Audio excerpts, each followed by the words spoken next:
ஒரு வேகமான வளர்ச்சி கட்சிக்குள்ள எம்எல்ஏ ஆனாங்க, அதன் பிறகு உடனடியாக அமைச்சரானாங்க, அதன் பிறகு இன்றைக்கி துணை முதல்வராக இருக்கிறாங்க.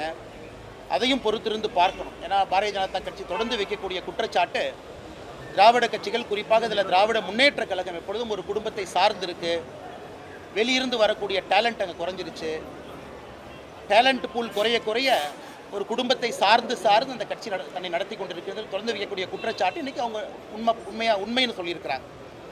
அதே போல் உதயநிதி ஸ்டாலின் அவர்களுடைய செயல்பாடு வருகின்ற காலத்தில் துணை முதல்வராக எங்கே அவரை விமர்சிக்க வேண்டுமோ நிச்சயமாக விமர்சிப்போம், நன்றாக செயல்பட்டால் நிச்சயமாக பாராட்டுவோம். கேளுங்கண்ணா. விஜயனுடைய அந்த அரசியல் வருகை என்பது பாஜகவினுடைய அந்த அரசியல் வீகத்துக்கு பாதிப்பு, ஓட்டு வங்கியில் பாதிப்பு. அண்ணா, நான் ஏற்கனவே சொன்னது போன அரசியலில் வெளியே யார் என்ன நினைக்கிறாங்க, எப்படி வர்றாங்க, என்ன பேசுகிறாங்க, அது உங்கள் கண்ட்ரோல் இல்லைங்கண்ணா. விஜய் அவர்களை பொறுத்தவரை தமிழகத்தில் இன்னைக்கு திராவிட கட்சிகள் பேசக்கூடிய அதே சித்தாந்தத்தை தான் விஜய் அவங்க